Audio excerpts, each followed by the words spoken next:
In this video, we're going to get started with the samples that are included as part of this course. We'll be using the Gradle build tool for compiling Java and building our Docker images. Don't worry if you're not already familiar with Gradle. Before we jump into the samples, we're going to cover everything you need to know. Before we jump into the practical side of things, we're going to have a quick Gradle primer, and we're going to learn about a few Gradle plugins that are important for the rest of the course. Then we're going to start building our first images with Gradle, and then we'll run them as containers. Java has all sorts of build tools, and certainly Gradle or Maven or something like SBT are all capable of doing everything that we're going to demonstrate in this course. So don't think that you have to use Gradle to use Docker with Java. Gradle has a rich plugin ecosystem, and we're going to take advantage of 3 plugins throughout this course. So the first one, unsurprisingly, is the Java plugin. This is going to take care of compiling our Java code and running tests.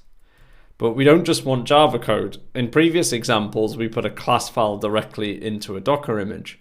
But for the rest of the examples, we're going to build jar files, and then we're eventually going to add dependencies. So we're going to add Maven dependencies, and we want those to be built in our Docker image as well. We're going to use the application plugin for this.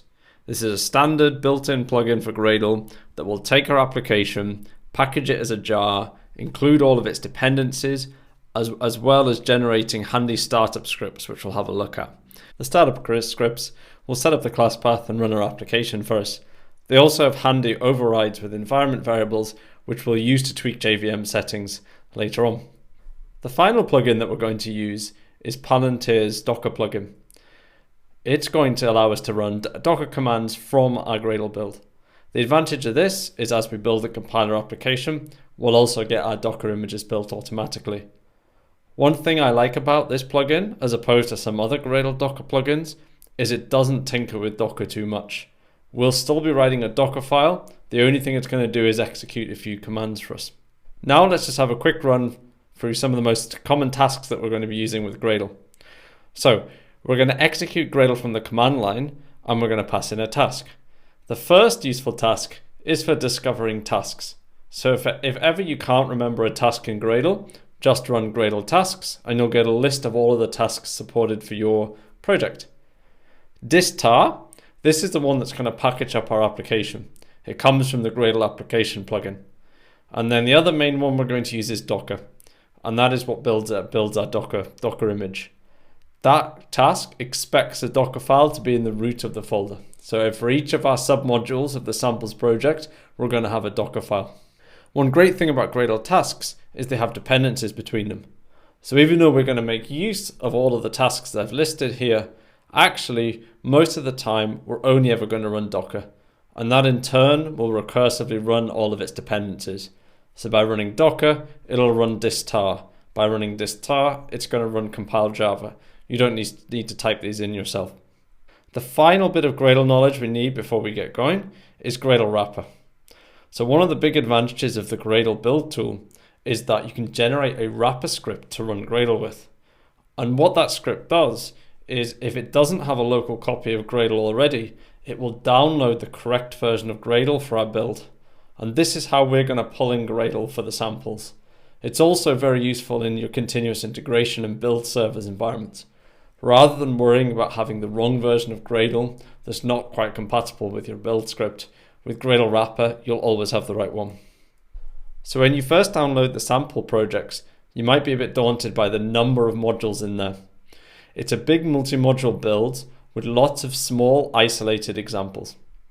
One of the nice things about using multiple modules in Gradle is we can execute tasks at the top level and they'll be executed for every single submodule. So if we want to rebuild all of our Docker images, of which we're going to have many, tens of them, then all we do is run Docker at the top level and it'll recurse down and build them all for you.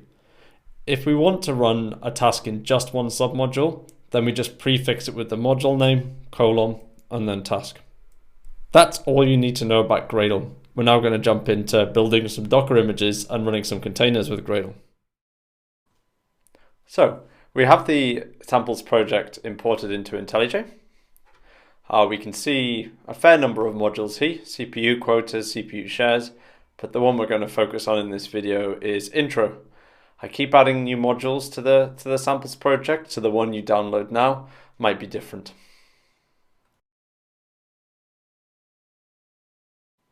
So the first thing we'll look at is the build.gradle. The way you enable and use plugins in Gradle is to include this plugin section. The three that we've included are Java, application, and here's the Palantir one. We can see that the Java and application one are built in, so they've just got short names, whereas the Palantir one we've had to use the fully qualified name. We've also specified a main class.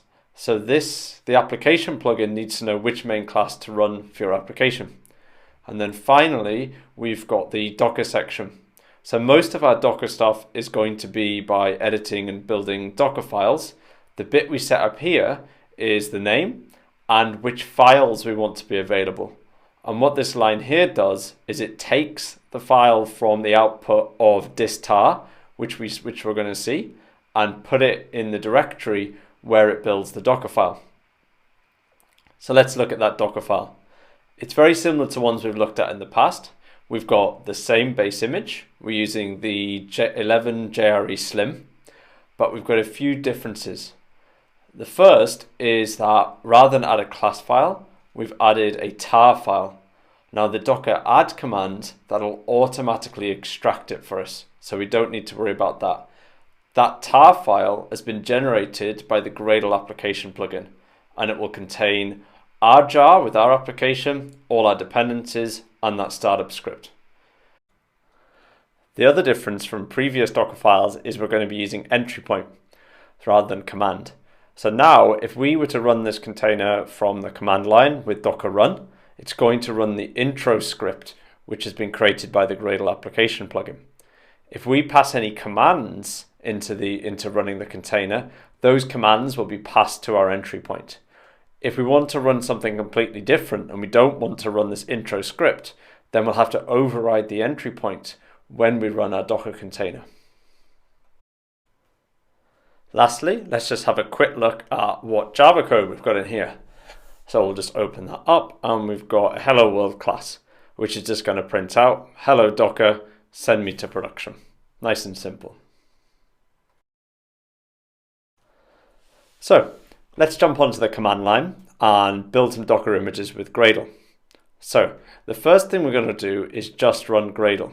If you don't already have Gradle installed, it's going to do it for you now. This was quite quick for me because I already have Gradle installed.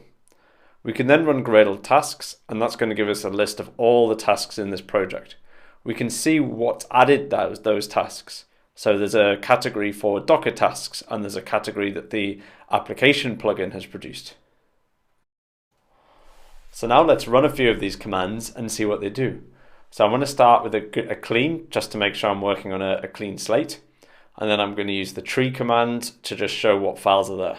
And the only thing that's in the intro folder is a Docker file, build.gradle, and our one Java source file. But once we run compile Java, if we run tree again, we can see we've got a class file. We don't have any Docker images, but we have a class file. So the next thing we can run is a dist-tar. So remember, this is from the application plugin. And now if we run a tree, we can see we've got a lot more files.